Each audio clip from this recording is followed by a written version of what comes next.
karena emang dikasih ibunya 2, berarti emang kalian bagian dua-duanya. Jadi eh, jadi ada 2 kategori utama pada model politomi. Di difference model, kalau difference model ini intinya dia tadi yang kita pelajari sebelumnya, difference model itu adalah ketika kategorinya itu benar-benar terpisahkan. Jadi misalnya tadi kita punya politomi itu 1 sampai 4 gitu, Likert dan segala macamnya. Dan kalau divide by model, total model ini itu biasanya dia dipecah-pecah. Nah, jadi kalau kita belajar GRM untuk difference model, terus ada divide by total model. Divide by total model kita akan belajar PCM gitu. Kita bisa lihat ini ya, PCM. Ada berbagai macam yang lainnya, tapi kita akan belajar PCM. Kalau yang tadi adalah GRM. Nah, PCM itu contohnya kayak. Nah, jadi skor itu dibagi ke beberapa tahapan pencapaian. Skor yang lebih tinggi itu perolehan yang lebih banyak, dan skor yang lebih rendah itu lebih sedikit. Jadi kalau ini diistilahkan itu mungkin dia sebenarnya soal kuis gitu kan, dan segala macamnya, tapi dikasih bobot. Nah, ini contohnya. Kalau dia mampu menghubungkan benda nyata, gambar, dan diagram dan ide matematika, jawabannya benar, tapi ada beberapa kesalahan. 3, benar, tapi tidak sesuai dengan sebagian besar. 2, terus ada, terus dia jawab, tapi itu nggak benar gitu. Terus nggak jawab sama sekali, 0. Nah, ini kan pembobotan gitu, atau dia tadi partial kredit. Kita lihat tadi partial kredit. Artinya apa? Kita mengkredit atau memberikan nilai secara parsial gitu, tergantung dari jawaban si responden. Nah, ini juga bisa tadi jadi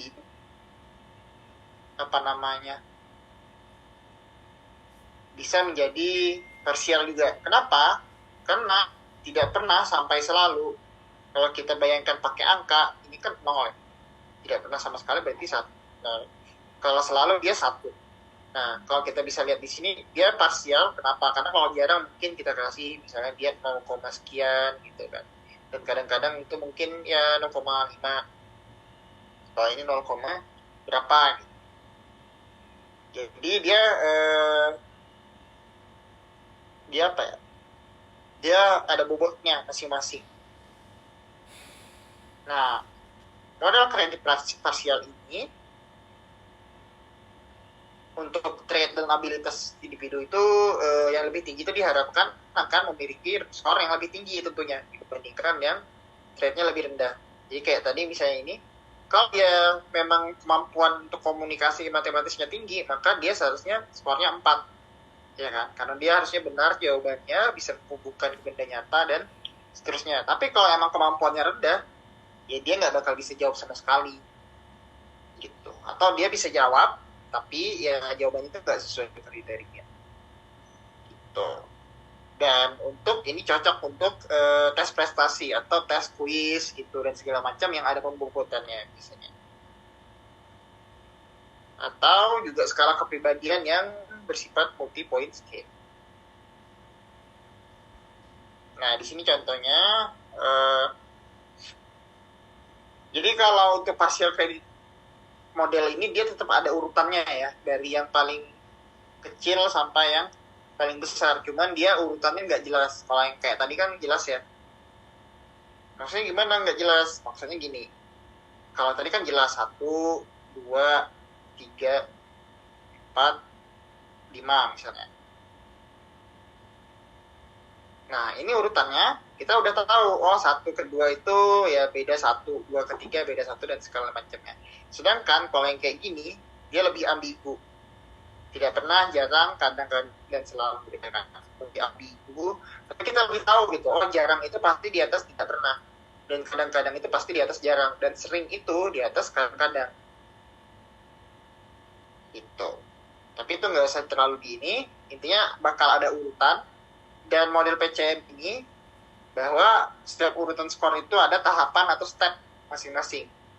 Jadi tadi kalau kita lihat di sini ada stepnya buat dari skor 1 jadi skor 2. Gimana caranya? Caranya yang tidak ada kriteria sama sekali harus memenuhi beberapa kriteria. Dari 2 ke 3 berarti kita dari beberapa kriteria harus naikkan jadi banyak kriteria yang kita penuhi. Dan probabilitas merespon tertentu itu kan langsung sebagai eksponen kita bagi dengan jumlah eksponennya. Ini perpanjangan dari model 1PL. Kalau yang tadi adalah 2PL, sekarang 1PL. Ini ada beberapa tahap ya. Kalau 0 ke 1 itu ada 1 tahap, terus dari 1 ke 2 juga ada 1 tahap, 2 ke 3 ada 1 tahap. Jadi kalau dia dari yang paling kecil ke yang paling tinggi, ada 3 tahap yang harus dia lalui.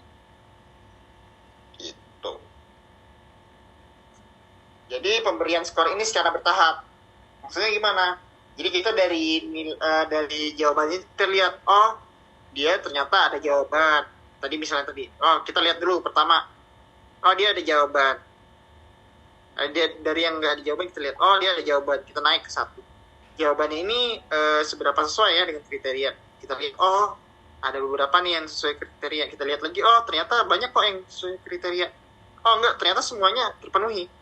Maka kita akan sampai ke 4. Tapi misalnya kita lihat, oh dia cuma beberapa kriteria aja yang banyak, ya 3 aja, berhenti. Nggak sampai ke langkah selanjutnya. Gitu. Jadi beberapa ini secara bertahap formulanya.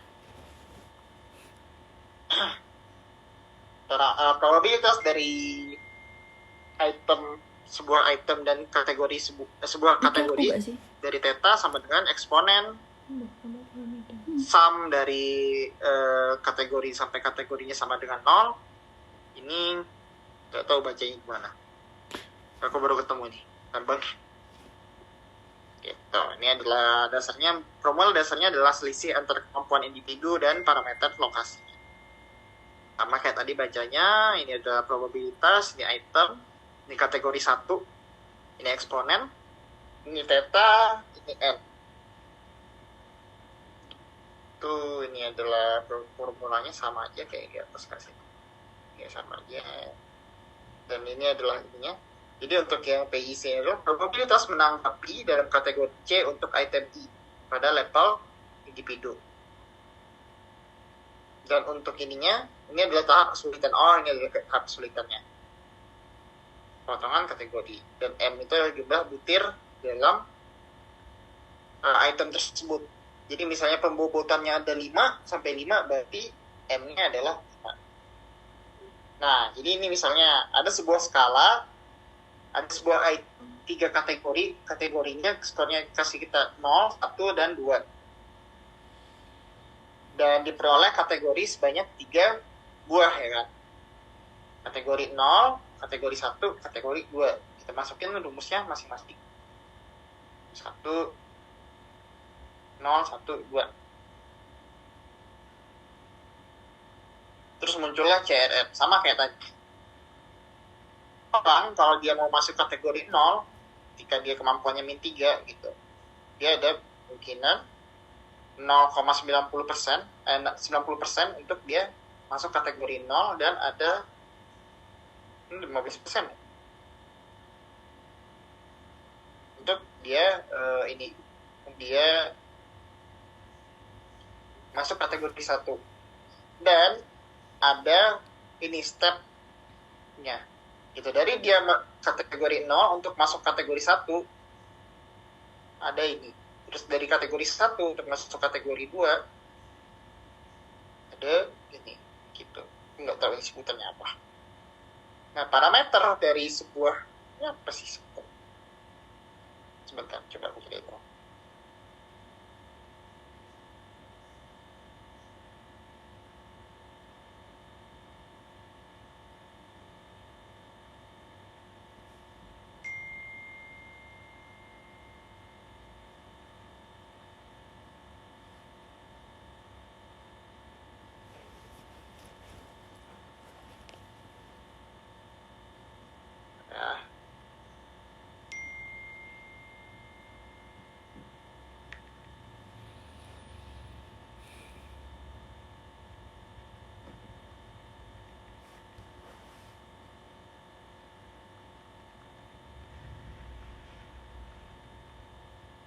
ada lagi nggak ketemu. Nah, untuk ini itu adalah titik pertemuan dua garis probabilitas kategori dalam satu butir. Nah, tadi titik pertemuannya, titik potongnya, dan ini titik potong kedua. Dengan kata lain, parameter persimpangan kategori dapat dianggap sebagai tingkat kesulitan yang berkaitan dengan transisi dari satu kategori ke kategori selanjutnya. Jadi kita kesulitan relatif pada setiap langkah. Jadi kita lihat di sini dari dia dari 0 untuk masuk ke 1 itu butuh kemampuan sekitar di sini. Tapi dari kategori 1 atau penilaian 1 untuk naik ke penilaian 2 dia harus kemampuannya di atas rata-rata sedikit. Gitu. Dan beberapa langkah dalam suatu item itu mungkin relatif lebih mudah atau lebih sulit dari yang lain. Dan semakin tinggi ini itu semakin sulit langkah tersebut. Ini nggak usah diurutkan sama seperti sebagai kategori dan harus ada respon. Ini estimasi skor murninya. Ini apa? Dari X, estimasi nilai estimasi dari X sama dengan M X 0 dari probabilitas dari theta. Udah nggak ada contohnya. Oke. Ini lebih mengawang-awang ya. Cuman ya ini sebenarnya konsepnya sama aja kayak yang lebih. Cuman dia lebih ke arah untuk parsial.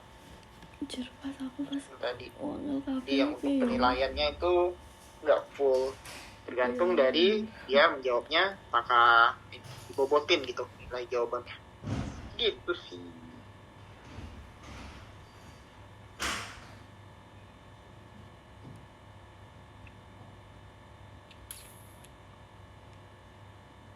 Kak, mau tanya dong, Kak. Boleh, nggak usah pakai K. Sepuh, ajarin. Ini apa namanya? Yang untuk yang pertama dulu deh. Kalau yang ini nih yang lagi kamu buka itu yang contoh rubrik penilaiannya itu. Itu tuh ini nggak yang ingat gak sih yang aku tes psikologi? Jadi ada beberapa kategori, misalnya kalau misalnya cair, kalau apa sih? Forget.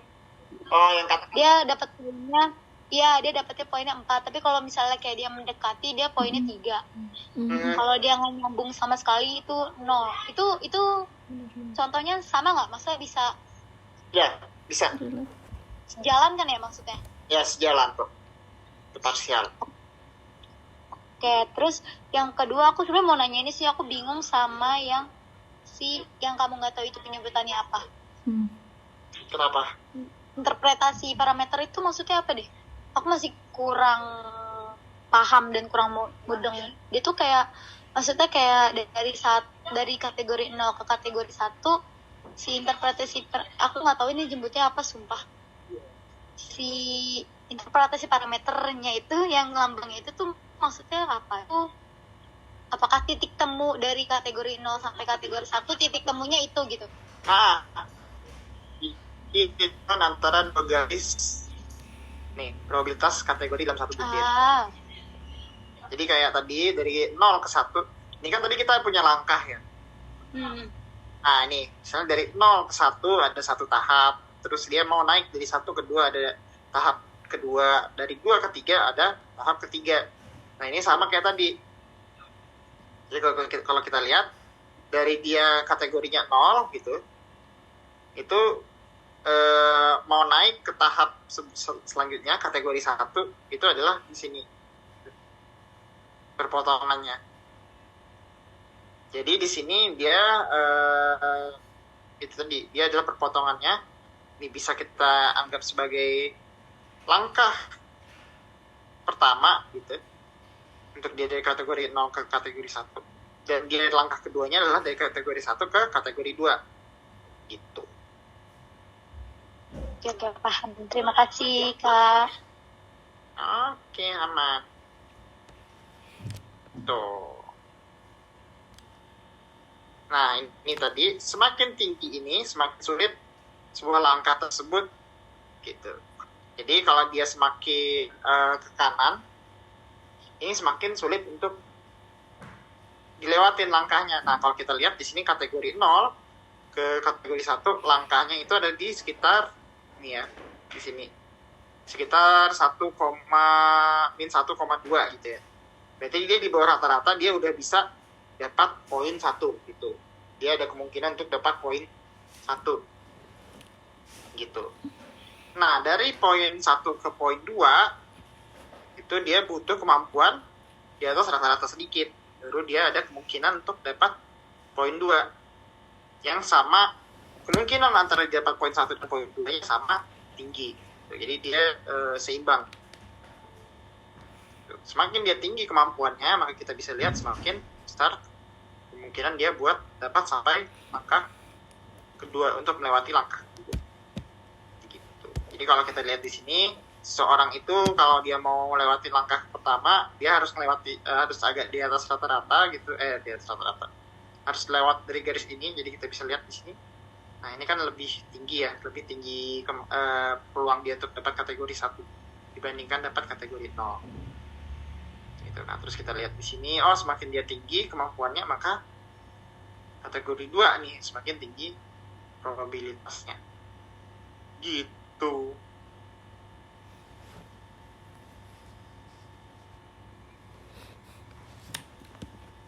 Anton mau nanya, kalau misalnya dari kategori 0 ke kategori 2 gitu nggak bisa ya, kalau misalnya kayak loncat tahap nggak bisa ya? Enggak, kalau di PCM ini harus bertahap memang. Bertahap. Okay. Dia ada tahap. Gitu. Kayaknya ya. Interpretasi tebak. Nah, nih ada setiap tahapan kategori. Jadi emang harus ada setiap tahap. Dari transisi dari kategori ke kategori selanjutnya gitu. Jadi kalau misalnya dia dari yang dianggapnya nggak punya nilai sama sekali, terus dia move ke kategori 1 dan kategori 2. Sama kayak tadi, kita anggapannya, ini sepemahamanku ya, interpretasiku. Jadi kalau ketika kalian jelasin salah sama ibunya dibenerin ya jangan marah gitu. Karena ini siapa yang pelajari. Jadi misalnya nih, kita melihat seseorang itu, kita nilai, ya kita kasih nilai dia, ibaratnya bahwa dia emang gak ada jawaban gitu. Tapi kita lihat dulu kan jawaban. Jawabannya tadi bertahap. Kita lihat dulu, dia ada sih jawabannya. Terus kita lihat jawabannya sesuai nggak kriteria. Sesuai kriteria, naik lagi. Kriterianya banyak nggak yang sesuai. Kalau dia banyak, tapi semuanya terpenuhi nggak? Nggak terpenuhi. Ya udah kita sampai 3 aja. Dia dapat skor 3. Tapi kalau dia dapat semuanya, berarti ke 4 gitu. Jadi sesuai tahap, persatu di bawah. Gitu kalau pertanyaannya. Sepemahamanku.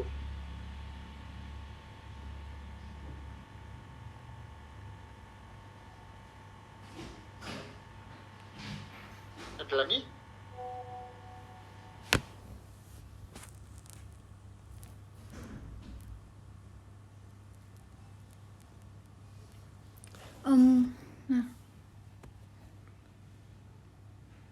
Bentar, aku tuh mau tanya yang tadi tuh loh, yang bingung penyebutannya tuh gimana ya, berarti ntar kalau misal besok presentasi, apa cuma baca yang formula partial credit model itu loh, berarti apa cuma baca yang sampingnya aja boleh nggak ya? Gimana? Yang formula partial credit model itu kan susah banget kan penyebutannya. Iya. Yang ini nih. Ini besok misal presentasi perlu dijelasin ini semuanya atau dibaca sampingnya aja?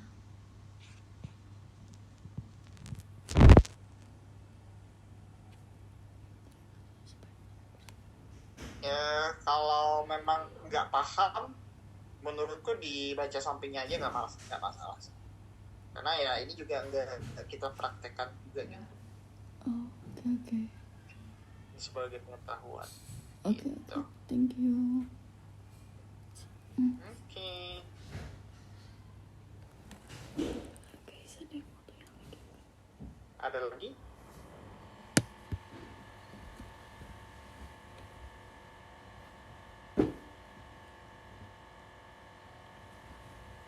Ansel, berarti yang formula tadi kayak nggak penting itu kan, maksudnya kita pakai software gitu ngitungnya. Oke. Bukan nggak penting sih, penting sebenarnya. Cuman maksudnya ya nggak usah kalian sebutin juga gitu.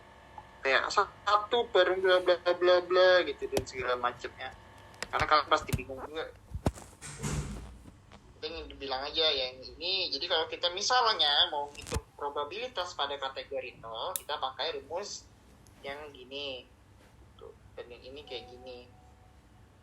Terus misalnya dibilang, kalian lihat perbedaannya.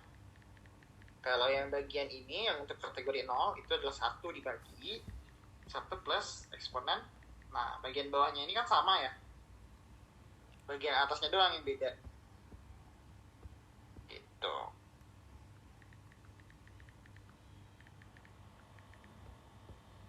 Itu sih, karena aku pribadi juga aku nggak paham ini. Aku cuma bisa membaca kurvanya ini. Gitu.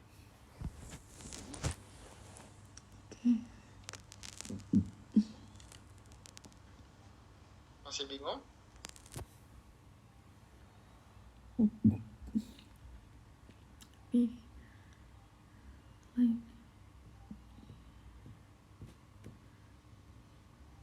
Guys, ada yang mau ditanya ke Hansel kah? Aku aman.